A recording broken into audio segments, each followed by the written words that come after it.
Hello everyone, आप सभी का स्वागत करता हूं क्यूब एंड क्यूबॉइड का डे 3 क्लास में। आज की इस क्लास में हम क्यूबॉइड के ऊपर कुछ अच्छे लेवल के सवाल, कुछ अच्छे वैरायटी के सवालों का हम कलेक्शन डिस्कस करने जा रहे हैं। पिछले वाले क्लास डे 2 क्लास में आपने देखा होगा कि हमने क्यूब के ऊपर बहुत ही बेहतरीन लेवल के सवालों का कलेक्शन डिस्कस किए, जो अलग अलग एग्जाम में पूछे गए सवाल थे। हमने शॉर्ट ट्रिक की मदद से, बेसिक अप्रोच की मदद से हर तरीके से सॉल्व करना सीखे हैं क्यूब के ऊपर जो सवाल पूछे जाते हैं उसको। ठीक है, आज की इस लेक्चर में हम क्यूबॉइड के कुछ अच्छे सवालों का भी कलेक्शन डिस्कस करेंगे। तो आप यकीन मानिए कि सीक्वेंस से अगर फॉलो करते हैं सारे लेक्चर्स को तो आप बहुत ज्यादा एंजॉय करने वाले हो इस 3D मेंसुरेशंस की सीरीज को, जिसको हम क्षेत्रमिति के नाम से भी जानते हैं। ठीक है जी, तो बेसिक से बिल्कुल हम स्टार्ट किए हैं 3D मेंसुरेशंस को। ठीक है, तो जरूर आप फॉलो करिए, प्लेलिस्ट विजिट करिए। चैनल में अगर आप नए हैं तो चैनल जरूर सब्सक्राइब कर लीजिएगा। अपने फ्रेंड सर्कल में ज्यादा से ज्यादा लोगों में आप शेयर करिएगा, जिससे कि हम ज्यादा से ज्यादा लोगों को कनेक्ट कर सकें। ठीक है, इसके अलावा हमारे टेलीग्राम चैनल है maths secretary by Umesh sir के नाम से। ठीक, उसको आप जरूर ज्वाइन कर लीजिएगा, जिससे कि आपको जो भी क्लास नोट्स पीडीएफ है वो अवेलेबल हो जाए इजिली, है ना। तो इस वीडियो के डिस्क्रिप्शन बॉक्स में टेलीग्राम चैनल का लिंक भी अवेलेबल है, वहां से आप डायरेक्ट ज्वाइन कर सकते हैं, या फिर आप डायरेक्ट सर्च करिएगा maths secretary by Umesh sir, ये हमारा टेलीग्राम चैनल है। ठीक है जी, जिसमें आपको अपकमिंग हमारे जो भी क्लासेस होते हैं उसका भी नोटिफिकेशन दे दिया जाता है। ठीक, तो चलिए स्टार्ट करते हैं आज का यह session. Let start the session. देखिए दोस्तों, आप जो चित्र देख पा रहे हैं यहाँ पर, भाई साहब ये घनाभ का चित्र है, जिसको हम क्यूबॉइड के नाम से जानते हैं। आप क्यूबॉइड की लंबाई बात करिए, चौड़ाई बात करिए, ऊंचाई बात करिए, सारे के सारे विमाएं, सारे के सारे डायमेंशंस बिल्कुल डिफरेंट होते हैं, अलग अलग होते हैं। लेकिन अगर हम क्यूब की बात करें, जिसको घन के नाम से जानते हैं, तो भाई साहब घन के कंडीशन में ना सारे के सारे डायमेंशन, सारे के सारे विमाएं आपस में बराबर होते हैं, मतलब सेम होते हैं, समान होते हैं। मतलब लंबाई बराबर चौड़ाई बराबर ऊंचाई। समझ पाए क्या? तो ये जो बेसिक अंडरस्टैंडिंग है ना, क्यूब एंड क्यूबॉइड को लेकर, और जो भी इनके बारे में डिटेलिंग कंसेप्ट है वो बेहतरीन तरीके से समझाया गया आपको डे 1 क्लास में। तो इसलिए मैं बोला था कि आप अगर स्टार्टिंग से फॉलो करते हैं सारे लेक्चर्स को, इस सीरीज को, तो मजेदार तरीके से आपको ये 3D मेंसुरेशंस के जितने भी टॉपिक होते हैं, चाहे क्यूब क्यूबॉइड की बात करिए, चाहे आप सिलेंडर की बात करिए जो हम आगे हम पढ़ेंगे, कोन के बारे में पढ़ेंगे, स्फीयर के बारे में पढ़ेंगे, ये बेहतरीन तरीके से इसका जो कंसेप्ट है वो आप सीख पाएंगे और कंसेप्चुअली अपने आप को स्ट्रॉन्ग कर पाएंगे। जरूरी है इसके लिए कि आप सीक्वेंस से फॉलो करिए सारे लेक्चर्स। ठीक है जी, अब चलिए मैं अगर कहूं कि जब आप क्यूबॉइड के सवाल सॉल्व करने जाते हैं तो क्या क्या फार्मूले हैं, जो बेसिक फार्मूले जिसके बारे में आपको ध्यान होना चाहिए, तो ये वो सारे फार्मूले हैं जो क्यूबॉइड से रिलेटेड है, जिसके बारे में पता होना चाहिए। जैसे कि हम कहते हैं क्यूबॉइड का बेस एरिया, तो आपको ये पता होना चाहिए कि जो क्यूबॉइड का बेस होता है, आधार होता है, ये किस शेप का होता है। तो आपका जवाब होना चाहिए सर ये ना रेक्टेंगल शेप का होता है। क्यूबॉइड का घनाभ का जो आधार होता है ये रेक्टेंगल शेप का होता है, मतलब आयताकार होता है। तो आयत का क्षेत्रफल पता कर लिए, मतलब क्यूबॉइड के आधार का क्षेत्रफल पता कर लिए। तो आयत का क्षेत्रफल कैसे बात करते हैं? लंबाई गुणा चौड़ाई, हाँ कि ना। तो ये लंबाई हो गया, चौड़ाई, तो ये हो जाएगा क्यूबॉइड के आधार का क्षेत्रफल, या फिर हम कहेंगे क्यूबॉइड का बेस एरिया, लंबाई गुणा चौड़ाई। ठीक, अगर मुझे इसी रेक्टेंगल का परिमाप बतानी है, मतलब पेरीमीटर बनानी है, इसका मतलब मैं ये बोलना चाह रहा हूं क्या कि क्यूबॉइड के बेस का पेरीमीटर। ठीक, तो आप बोलेंगे कि सर यहाँ जो रेक्टेंगल इसकी 4 भुजाएं होते हैं, तो चारों भुजाओं का हम योग कर देंगे। रेक्टेंगल के आमने सामने भुजा बराबर, ये लंबाई है तो ये भी लंबाई, अच्छा ये चौड़ाई है तो ये भी चौड़ाई। ठीक है, तो 2 बार लंबाई है 2 बार चौड़ाई है, ऐड करेंगे तो 2 बार लंबाई प्लस 2 बार चौड़ाई, तो 2 को मैंने बाहर निकाल दिया, तो 2 times of L plus B. ये क्या हो जाएगा? क्यूबॉइड के बेस का पेरीमीटर। अगर मैं इस क्यूबॉइड का आयतन बताने की चाहत रखता हूं, जिसको मैं वॉल्यूम के नाम से जानता हूं, ठीक है जी, तो आप बोलेंगे सर लंबाई गुणा चौड़ाई गुणा ऊंचाई, तो एल बी एच ये क्या हो जाएगा? आयतन उस क्यूबॉइड का वॉल्यूम। ठीक है जी, अगर मैं कहूं पार्श्व पृष्ठ का क्षेत्रफल और संपूर्ण पृष्ठ का क्षेत्रफल, ठीक है, तो पार्श्व पृष्ठ का क्षेत्रफल मतलब एल से लेटरल सरफेस एरिया, संपूर्ण पृष्ठ का क्षेत्रफल मतलब टी से टोटल सरफेस एरिया। तो किसी भी क्यूबॉइड में टोटल 6 सरफेस होंगे क्या? हाँ सर।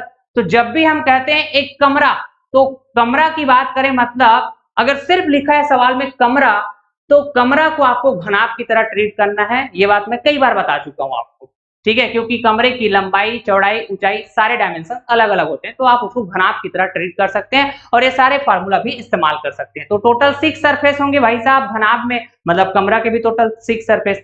तो आपको कमरे के अंदर घुसना है और चारों तरफ ऐसे एक बार घूमना है, तो आपको 4 दीवार दिखेंगी क्या, तो चारों दीवारों का जो सरफेस का एरिया है वो पता कर लिए और उसको आपस में ऐड कर दिए, इसका मतलब वही तो लेटरल सरफेस एरिया है।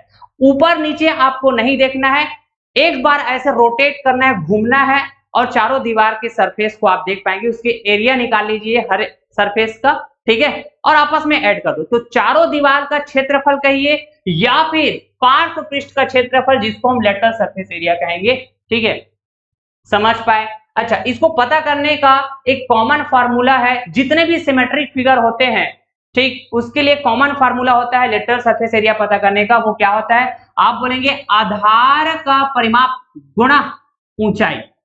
तो आधार का परिमाप क्या है, 2 times of L plus B गुणा ऊंचाई, इस तरह से आप याद रखेंगे।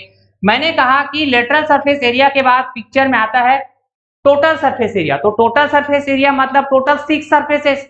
हाँ सर, तो टोटल 6 सरफेस है, इसका मतलब आपको चारों तरफ एक बार रोटेट करना है, घूमना है, तो 4 दीवार का सरफेस दिखेगा, ऊपर नीचे भी देखना है भाई साहब आपको, तो टोटल 6 सरफेस दिखेंगे और हर एक सरफेस क्यूबॉइड की केस में रेक्टेंगल शेप का होगा और आमने सामने के जो सरफेस होंगे, ठीक है, आमने सामने के जो फलक होंगे, सतह होंगे, उसके एरिया हमेशा बराबर होंगे। तो इस तरह से L गुणा बी वाला 2 सरफेस दिखेगा, ठीक है जी। अच्छा, B गुणा H वाला 2 सरफेस दिखेगा, H गुणा L वाला 2 सरफेस दिखेगा। तो इस तरह से ये 6 सरफेस का एरिया अगर हम देखना चाहें टोटल, तो 2 times of LB plus BH plus HL, तो इस टोटल सरफेस एरिया के फार्मूला को भी आपको ध्यान में रखना है, ठीक है जी। तो अभी जैसे थोड़ी देर पहले मैंने बताया कि जब भी सवाल में लिखा गया हो कमरा, ये नहीं बोला गया है कि कमरा किस शेप का है, घन का शेप का है कि घनाभ का शेप का है, ऐसे नहीं बोला गया है, ठीक, जस्ट लिखा है रूम, कमरा। तो आप समझ जाना कि भाई साहब आपको घनाभ के बारे में बात किया गया है, क्योंकि कमरा के बारे में अगर बात किया जाएगा तो कमरे का लंबाई, चौड़ाई, ऊंचाई तो दिया रहेगा ना, ठीक है, और लंबाई, चौड़ाई, ऊंचाई अलग अलग है, अलग अलग दिया हुआ है, तो इससे साफ साफ जाहिर होगा ना भाई साहब कि वो तो फिर क्यूबॉइड है, घनाभ है, घन थोड़ी ना है। घन के तो सारे डायमेंशन सेम होते हैं, बराबर होते हैं, लंबाई बराबर चौड़ाई बराबर ऊंचाई, इस तरह से, ठीक है जी। लेकिन कमरे के बारे में बात जब भी होंगे तो लंबाई, चौड़ाई, ऊंचाई आपको अलग अलग दिया रहेगा, इस वजह से आप इसको घनाभ की तरह ट्रीट करेंगे, कई बार बता चुका हूं। ठीक उसी तरह अगर मैंने कहा दीवार, ठीक है, ये सारे सवाल आपको देखने को मिलने वाले हैं आज के इस लेक्चर में। जब भी दीवार के बारे में बात होगी तो आप ये मत समझना कि दीवार का एक सरफेस, ऐसा नहीं देखना है आपको, दीवार बोल दिया गया और अगर ये बोल दिया है कि दीवार की लंबाई दिया हुआ है, चौड़ाई दिया है, ऊंचाई भी दिया है, इसका मतलब उस पर्टिकुलर दीवार को आप देखेंगे तो आपको 6 सरफेस दिखेंगे, ठीक है, ऊपर नीचे, अगल बगल और आमने सामने, दिखेगा कि नहीं दिखेगा। जहां पे लंबाई, चौड़ाई, ऊंचाई अलग अलग दिया हो, मतलब ये दीवार भी घनाभ की तरह ट्रीट किया जाएगा और घनाभ से रिलेटेड जो भी फार्मूला है उसको आप इस्तेमाल कर पाएंगे दीवार की केस में। ठीक उसी तरह ईंट के बारे में बोला जाता है, तो ईंट का लंबाई दिया रहेगा, चौड़ाई दिया रहेगा, ऊंचाई दिया रहेगा, ठीक है, ब्रिक बोलते हैं जिसको जी, ठीक। तो आप देखेंगे लंबाई, चौड़ाई, ऊंचाई ईंट का अलग अलग है, मतलब आप समझ जाना कि भाई साहब वो क्यूबॉइड के बारे में बात कर रहा है, ठीक है, घनाभ के बारे में बात कर रहा है। तो क्यूबॉइड से रिलेटेड, घनाभ से रिलेटेड उन सारे फार्मूले को आप इस्तेमाल कर पाएंगे ईंट की केस में। तो आज के इस लेक्चर में है ना, कमरा, दीवार, ईंट, इस रिलेटेड अच्छे अच्छे वैरायटी के सवाल आपको देखने को मिलेंगे, मजा आएगा डियर, ठीक है। देखिए 30 मीटर गुणा 12 मीटर गुणा 4 मीटर माप की एक दीवार का 8 सेंटीमीटर गुणा 6 सेंटीमीटर गुणा 6 सेंटीमीटर आयाम की ईंटों के साथ निर्माण किया गया था। यदि 80% दीवार में ईंटें हैं, ध्यान रखना दीवार बनाने के लिए जो ईंटों का इस्तेमाल किया जा रहा है वो पूरे दीवार में इस्तेमाल नहीं किया जा रहा है, दीवार के सिर्फ 80% हिस्से में ईंटों का इस्तेमाल किया जा रहा है। तो सवाल कहना चाह रहा है कि 80% दीवार को कंप्लीट करने के लिए उपयोग की गई ईंटों की संख्या बतानी भाई साहब। मैंने कहा कि ईंटों की संख्या मान लो n के बराबर है, ठीक है, जिसका इस्तेमाल 80% दीवार बनाने में हुआ है, ठीक है। तो वो हम बोलेंगे कि n ईंटों का आयतन, n ईंटों का आयतन ये बराबर हो जाएगा भाई साहब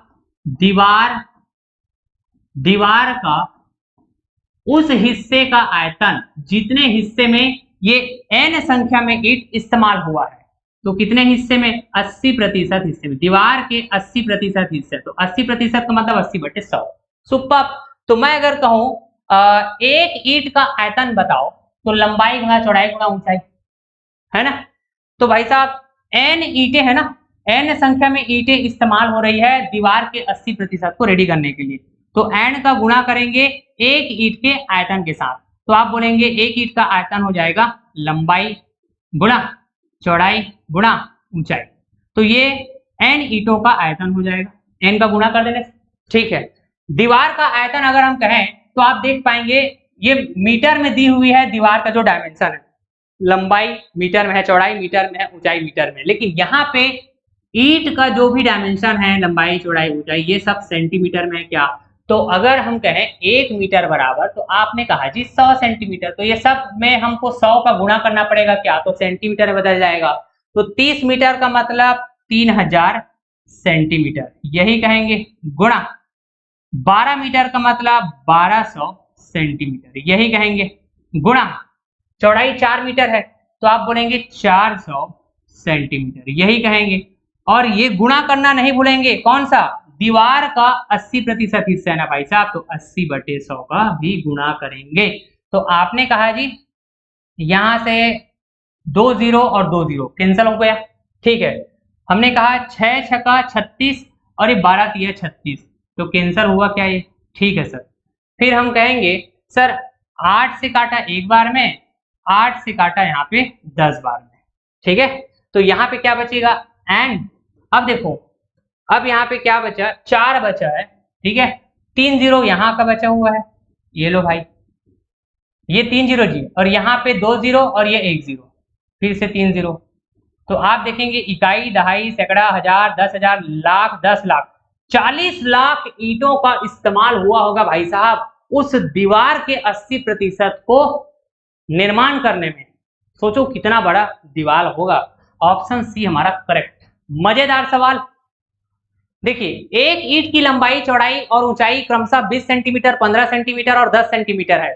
45 मीटर की लंबाई, 0.15 मीटर की चौड़ाई और 3 मीटर की ऊंचाई वाले दीवार को बनाने में कितने ईंटों की आवश्यकता पड़ी है, ये बतानी है। सीडीएस 2020 में पूछे गए सवाल है। आप इस सवाल में देखेंगे तो आपको पूरी दीवार तैयार करनी भाई साहब ईंटों का इस्तेमाल करके। इससे पिछले वाले सवाल में हमको पूरी दीवार का निर्माण करने में ईंटों का इस्तेमाल नहीं करना था, सिर्फ 80% दीवार को निर्माण करने में ईंटों की संख्या का इस्तेमाल हुआ था पिछले वाले सवाल में। लेकिन इस सवाल में आप देखेंगे तो ईंटों का इस्तेमाल पूरे दीवार को तैयार करने में, निर्माण करने में किया जाएगा। तो ईंटों की संख्या बताइए जो इस्तेमाल किया गया है उस पूरी दीवार को निर्माण करने में। समझ पाए बात? तो आप यहाँ पे डायरेक्टली लिखेंगे कौन सी बात कि भाई साहब एन ईंटों का आयतन ये बराबर हो जाएगा, है ना, उस पूरे दीवार के आयतन के जिसमें ये एन ईंटें इस्तेमाल हुआ है, मतलब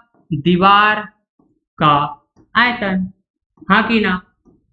जब हम आयतन लिखते समय डायमेंशन की बात करेंगे तो यूनिट का ध्यान रखिएगा। इधर मीटर में इस्तेमाल हुआ तो इधर भी मीटर, इधर सेंटीमीटर में तो इधर भी सेंटीमीटर। जैसे कि मैं अगर एक ईंट का आयतन लिखना चाहूँ, ठीक है, तो लंबाई गुणा चौड़ाई गुणा ऊंचाई बोलेंगे।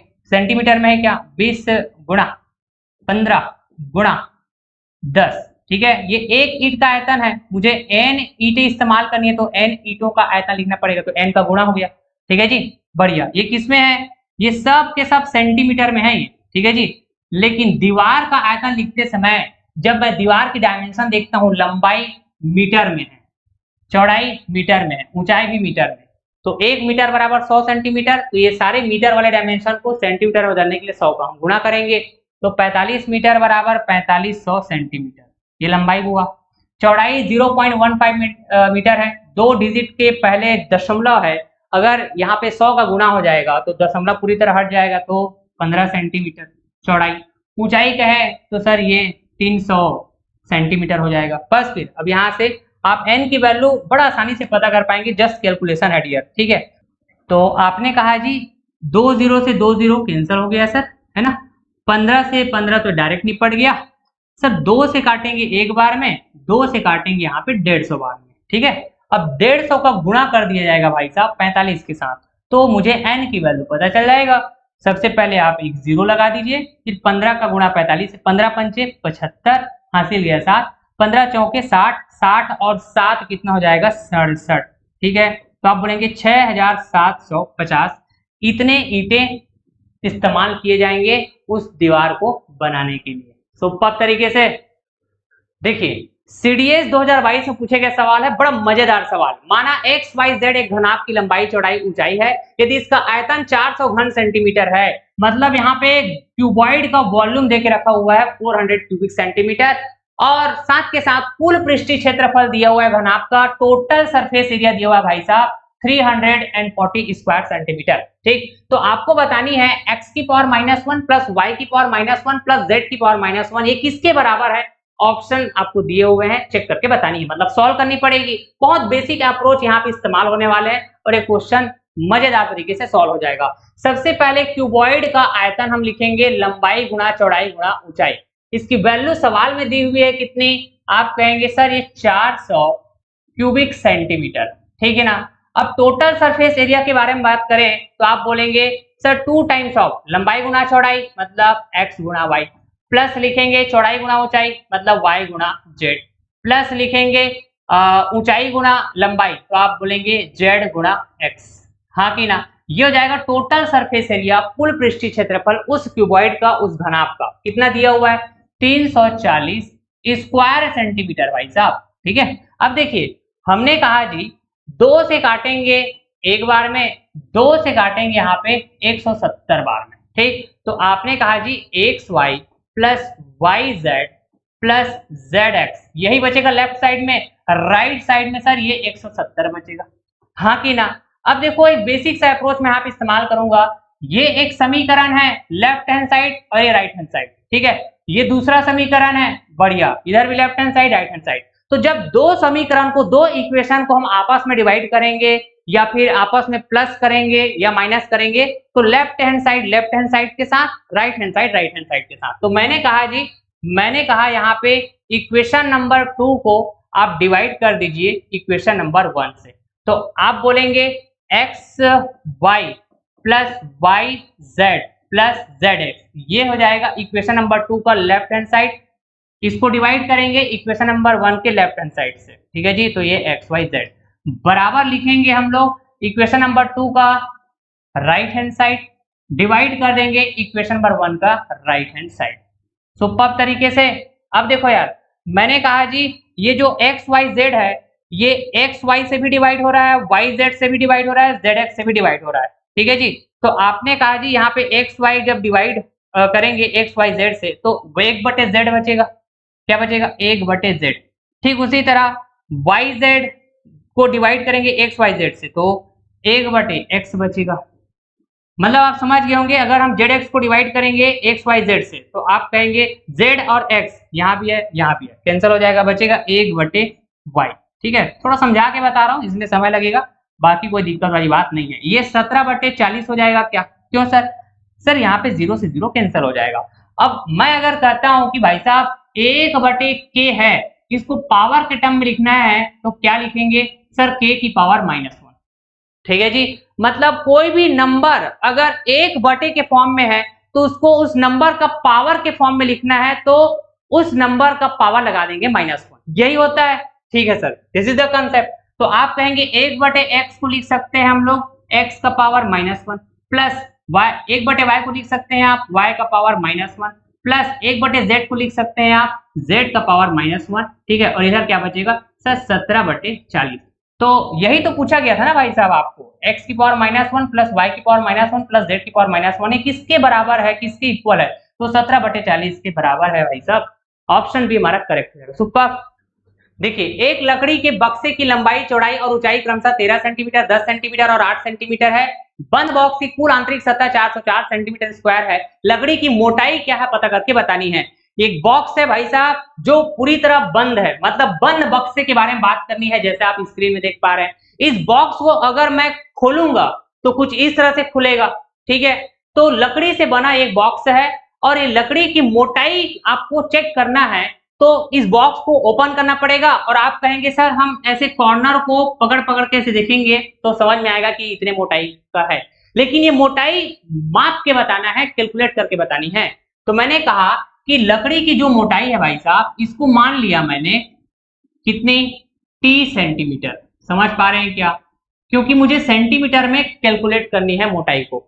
अब देखिए, यहाँ जो डायमेंशन दी हुई है ना, लंबाई, चौड़ाई, ऊंचाई, ठीक, 13, 10, 8 दिया है ना, तो ये बाहरी डायमेंशन को बताएगा ना। जैसे मैंने कहा ये एक बंद बॉक्स है, तो इस बंद बॉक्स की लंबाई क्या है, तो ये हो जाएगा।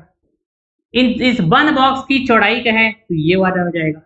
इस बंद बॉक्स की ऊंचाई क्या है, तो ये वाला। ठीक है, ध्यान रखना बॉक्स बंद होना चाहिए क्योंकि बंद बॉक्स के बारे में बात हुई है। तो ये बाहरी डायमेंशन को बताएगा, बाहरी लंबाई, बाहरी चौड़ाई और बाहरी ऊंचाई।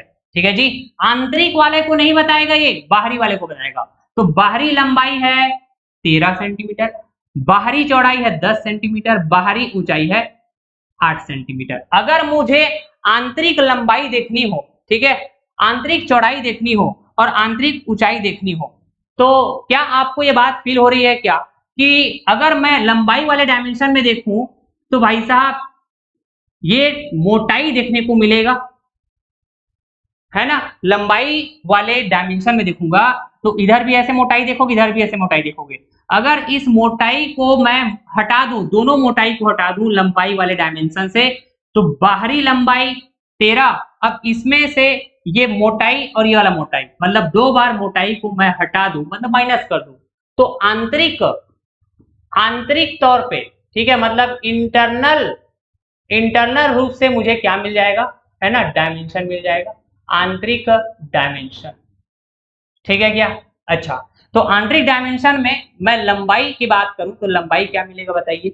आप बोलेंगे 13 माइनस 2t। तो ठीक उसी तरह अगर मैं चौड़ाई की बात करूं चाहे ऊंचाई की बात करूं, आंतरिक तौर पे, है ना, आंतरिक लंबाई जैसे बात की वैसे आंतरिक चौड़ाई बात करेंगे तो आप कहेंगे सर यहां से t और यहां से t, मतलब चौड़ाई वाले डायमेंशन में 2 बार t को हमको माइनस करना पड़ेगा। तो बाहरी डायमेंशन है चौड़ाई वाला, वो है 10, तो माइनस करेंगे 2 गुना मोटाई। वैसे ही ऊंचाई वाले में भी देखेंगे, बंद बक्से में देखना रहेगा ना, इधर का t, है ना, ऊंचाई वाला डायमेंशन में t और ये t, 2 गुना मोटाई को आप माइनस कर देंगे। ठीक है, तो ये बाहरी ऊंचाई है 8 माइनस 2 गुना मोटाई, तो आपको आंतरिक तौर पे, आंतरिक रूप से क्या मिल जाएगा, ऊंचाई मिल जाएगा। ठीक, अब देखो यहाँ पे बंद बॉक्स के आंतरिक, कुल आंतरिक सतह का क्षेत्रफल दिया गया है। ठीक है जी, मतलब टोटल इनर सरफेस एरिया दिया हुआ है क्लोज्ड बॉक्स का, बंद बॉक्स का।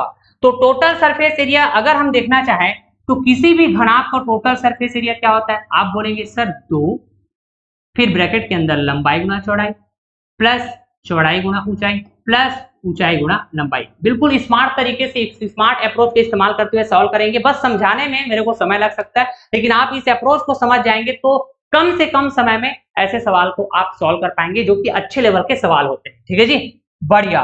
तो अगर मैं कहूं कि total inner surface area, total inner surface area, तो टोटल इनर सरफेस एरिया की वैल्यू सवाल में दी हुई है 404 सेंटीमीटर स्क्वायर, हाँ कि ना। अब देखिए यहां मुझे मोटाई पता करनी, मतलब ऑप्शन में जो वैल्यू दी हुई है ये t की वैल्यू है, तो करेक्ट वैल्यू कौन सी है ये चेक करके बतानी है। तो मैं ना यहाँ पे स्मार्ट अप्रोच कुछ इस तरह से अप्लाई करूंगा। सबसे पहले तो ना मैं आंतरिक जो लंबाई है, चौड़ाई है, ऊंचाई है ना, ऑप्शन से पता कर लेता हूं। जैसे कि मैं जैसे 2 t बराबर 2 रखा तो 2 दूनी 4, 13 में 4 गया 9 हो जाएगा। ठीक है जी, अच्छा 2 दूनी 4, 10 में 4 गए 6 हो जाएगा। अच्छा 8 माइनस 2t, तो 2 गुना 2 करेंगे, है ना, t की वैल्यू 2 रखेंगे, 2 दूनी 4, 8 में 4 गया 4, तो ये हो जाएगा लंबाई, ये चौड़ाई, ऊंचाई। तो मैं अगर टोटल सरफेस एरिया यहाँ पे कैलकुलेट करने की चाहत रखूं इस वाले फार्मूले का इस्तेमाल करके, और अगर यह ऑप्शन करेक्ट है तो इसका मतलब टोटल सरफेस एरिया की जो वैल्यू है वो 404 सेंटीमीटर स्क्वायर आना चाहिए। अगर ऐसा है तो मैं कह दूंगा कि ऑप्शन ए मेरा करेक्ट हो जाएगा। चेक करके देखें क्या? तो आप बोलेंगे 2 गुणा लंबाई गुणा चौड़ाई करेंगे तो 9 छक्का 54 हो जाएगा, प्लस चौड़ाई गुणा ऊंचाई 6 चौके 24, ठीक है। फिर ऊंचाई गुणा लंबाई तो 9 चौके 36, ठीक है। समझ पा रहे हैं क्या बात? अरे इस फॉर्मूले में मैंने लंबाई चौड़ाई ऊंचाई की वैल्यू पुट किया भाई, टोटल सरफेस एरिया ये चेक करने के लिए कि 404 सेंटीमीटर स्क्वायर आ रहा है कि नहीं। अगर आ गया तो ऑप्शन ए करेक्ट हो जाएगा, क्योंकि यहाँ पे मोटाई की वैल्यू मैंने 2 पुट करके देखने की चाहत रखा। तो आप चेक करेंगे तो टोटल सरफेस एरिया है ना, ये बराबर नहीं आ रहा है इसके 404 सेंटीमीटर स्क्वायर। तो हमारा ऑप्शन ए इनकरेक्ट हो गया। समझ पाए क्या? अच्छा, उसी तरह अगर आप जैसे ऑप्शन सी के बारे में बात करेंगे तो ये तो बिल्कुल नहीं हो सकता है, फ्रैक्शन वैल्यू है। आप चेक करके देखना, इसमें वैल्यू पुट करेंगे आपको नहीं मिलेगा, ठीक है। तो ये प्रैक्टिस से आएगा, थोड़ा सा ऐसे देखकर भी आपको लॉजिकली समझना है कि कौन सा ऑप्शन करेक्ट आंसर की तरह अप्रोच कर सकता है, नहीं कर सकता, ठीक है। तो मैं अगर 3 पुट करता हूँ यहाँ पे, टी की वैल्यू 3 पुट करूंगा तो ये जो लंबाई चौड़ाई ऊंचाई है ना, ये और बहुत छोटा हो जाएगा। लेकिन मुझे यहाँ पे टोटल सरफेस एरिया की वैल्यू थोड़ा बड़ा वैल्यू चाहिए, तो 3 भी नहीं हो सकता। अब एक ही ऑप्शन एक बचा हुआ है, यही हमारा आंसर हो जाएगा। आप चेक करके भी देख सकते हैं। मैंने कहा भाई साहब जैसे कि टी की वैल्यू 1 रखेंगे तो ये कितना हो जाएगा, 13 माइनस 2 11 हो जाएगा। अच्छा, 10 माइनस 2 ये कितना हो जाएगा, 8 हो जाएगा। टी की वैल्यू 1 रख रहे हैं ना, फिर ये हो जाएगा 8 माइनस 2 ये 6 हो जाएगा। लंबाई चौड़ाई ऊंचाई, तो टोटल सरफेस एरिया चेक करके देखेंगे यहाँ से। तो सबसे पहली बात 2 गुणा, फिर ये फार्मूला में पुट करेंगे 11 × 88 हो जाएगा भाई साहब। फिर आप बोलेंगे प्लस करेंगे सर 8 गुणा 6 8 छके 48 हो जाएगा, ठीक है जी। फिर बोलेंगे 11 गुणा 6 तो ये 66 हो जाएगा, ठीक है। तो आप देखिएगा दोस्तों, यहाँ पे सर 8 6 14, 14 और 8 कितना हो जाएगा, 14 और 8 कितना हो जाएगा 22, ठीक है। फिर बोलेंगे 6 4 10, 10 8 18, 18 और 2 20, 202 और 202 का गुणा कर देंगे भाई साहब 2 के साथ, ठीक है। 202 का गुणा कर देंगे 200 के साथ तो कितना आ जाएगा, 404 सेंटीमीटर स्क्वायर। तो ऐसे आपको स्मार्ट अप्रोच सोचना चाहिए ऐसे सवाल के लिए। मैं और भी सवाल दिखाऊंगा जिसको हम जस्ट ऑप्शन का इस्तेमाल करके सॉल्व करेंगे, पूरा कैलकुलेशन नहीं करेंगे। तो ये समझाया इसलिए समय लगा, ठीक है, ओके। चलिए, एसएससी सीएचएसएल 2024 में पूछे गए सवाल है, एक ढके हुए लकड़ी के बॉक्स की भीतरी माप 128 सेंटीमीटर, 90 सेंटीमीटर, 25 सेंटीमीटर और लकड़ी की मोटाई 5.5 सेंटीमीटर है। लकड़ी का आयतन बतानी है आपको, ठीक है। तो मैंने कहा कि यहाँ पे ना लकड़ी की मोटाई दे दी गई है भाई साहब। पिछले वाले सवाल में आपको लकड़ी की मोटाई पूछी गई थी, इसमें लकड़ी की मोटाई दी हुई है, हाँ कि ना। और पिछले वाले सवाल में हमको बंद बक्से या फिर ढके हुए बक्से उसके बाहरी माप दी हुई थी, बाहरी लंबाई, बाहरी चौड़ाई, बाहरी ऊंचाई। यहाँ पे इस ढके हुए बॉक्स या फिर बंद बॉक्स की भीतरी माप दी हुई है, भीतरी डायमेंशन दी हुई है, भीतरी लंबाई, भीतरी चौड़ाई और भीतरी ऊंचाई, मतलब इनर डायमेंशन दी हुई है आपको, इंटरनल डायमेंशन दी हुई है आपको, ठीक है जी। तो अगर मैं चाहत रख रहा हूं कि लकड़ी का आयतन पता करूं, ध्यान रखना आपको इस बंद बॉक्स, इस ढके हुए बंद बॉक्स के आयतन नहीं बताना है, आपको बतानी है ये बॉक्स जो लकड़ी से बना हुआ है ना उसका आयतन बतानी है आपको। तो कैसे पता करोगे आप? तो आप बोलेंगे लकड़ी का आयतन पता करनी है ना भाई साहब, लकड़ी का आयतन पता करनी है तो आपको इस बंद बॉक्स का बाहरी वॉल्यूम पता करना पड़ेगा, मतलब आउटर वॉल्यूम, और साथ के साथ आपको पता करना पड़ेगा इस बंद बक्से के आंतरिक वॉल्यूम या फिर इनर या इंटरनल वॉल्यूम, ठीक है। मतलब outer volume minus inner volume, तो मिल जाएगा आपको लकड़ी का आयतन। तो भाई इनर वॉल्यूम पता करनी हो तो इनर डायमेंशन पता होना चाहिए। पता है क्या? आप बोलेंगे सर ये 128 गुणा 90 गुणा 25, यही बोलेंगे। अच्छा, आउटर वॉल्यूम पता करनी हो तो आपको आउटर डायमेंशन पता होनी चाहिए। आपको एक्चुअली यहाँ पे ये इनर डायमेंशन में इनर लंबाई, इंटरनल लंबाई पता है भाई साहब ये 128, लेकिन यहाँ पे मोटाई है, इधर भी मोटाई है, तो मैं अगर यहां से यहां देखना चाहूं, टोटल मतलब बाहरी डायमेंशन, ठीक है, आउटर लंबाई एल नॉट, अगर मैं कहता हूं एल नॉट, एल ओ मतलब आउटर लंबाई देखना चाहूं, तो इनर लंबाई प्लस ये दोनों मोटाई को मैं ऐड कर दूंगा, मतलब 2 गुना मोटाई। तो मोटाई दी हुई है 5.5 सेंटीमीटर, तो इसका 2 गुना करेंगे तो भाई साहब ये 11 सेंटीमीटर हो जाएगा क्या। तो इस तरह से अगर मुझे देखना है ये बाहरी ऊंचाई, ठीक है जी, और ये बाहरी चौड़ाई, आउटर ऊंचाई और आउटर चौड़ाई, तो जो इनर चौड़ाई है या इनर ऊंचाई है उसमें मोटाई का 2 गुना करके ऐड करना होगा, मतलब 11 सेंटीमीटर अगर मैं इन सब में ऐड करके आपस में गुणा कर दूं तो आउटर वॉल्यूम मिल जाएगा। यही बात है क्या? हाँ सर, बात तो सही है। तो 128 में 11 आप ऐड करेंगे तो ये 139, ये हो जाएगा बाहरी लंबाई। बाहरी चौड़ाई कहेंगे तो 90 में 11 जोड़ेंगे 101, ठीक है, 25 में 11 जोड़ेंगे तो सर ये हो जाएगा 36, हाँ कि ना। अब इसको आपको आपस में माइनस करना है, ठीक है, तो आपको आंसर मिल जाएगा लकड़ी का आयतन। तो सर क्या हम इसको आपस में गुणा करेंगे और इसको आपस में गुणा करेंगे, जो भी वैल्यू आएगा उसको हम आपस में माइनस कर देंगे। तो सर ये तो बड़ा मतलब टाइम टेकिंग हो जाएगा, काफी समय लग जाएगा ऐसा करने से, क्योंकि यहाँ पे जो आयतन की वैल्यू है ऑप्शन के हिसाब से देख रहे हैं बड़ा नंबर है, ठीक है। तो हम यहाँ पे यूनिट डिजिट का कंसेप्ट लगाएंगे, मतलब जो लकड़ी का आयतन हमको फाइनली मिलने वाला है, लकड़ी का आयतन जो हमको फाइनली मिलने वाला है, ठीक है, इसका हम यूनिट डिजिट चेक कर लेते हैं क्या होना चाहिए, ठीक, उस हिसाब से हम आंसर कर देंगे। और वो यूनिट डिजिट कैसे आप पता कर पाएंगे, तो मैंने कहा सबसे पहली बात आप ये बाहरी वॉल्यूम का जो भी वैल्यू आने वाला है इसका यूनिट डिजिट चेक करो, इकाई अंक चेक करो, तो इकाई वाले अंक आपस में गुणा करो, 6 एकम 6 और 9 छक्का 54, ठीक है जी। तो यूनिट डिजिट इसका क्या आया भाई साहब, तो आप बोलेंगे 4 आया, अरे 54 आया ना, तो 54 का यूनिट डिजिट 4। ठीक उसी तरह ये जो अंदर वाले वॉल्यूम है इसका यूनिट डिजिट चेक करो, तो सर यहाँ पर तो 90 मतलब ये 0 है यूनिट डिजिट, तो आप 0 का गुणा किसी से भी करो 0 ही आएगा, तो यूनिट डिजिट है ना क्या आना चाहिए, यहाँ पे 0 आना चाहिए। तो 4 माइनस 4 ये 4 होगा क्या, इसका मतलब लकड़ी का आयतन जो भी आने वाले हैं इसका यूनिट डिजिट 4 होगा, ठीक है।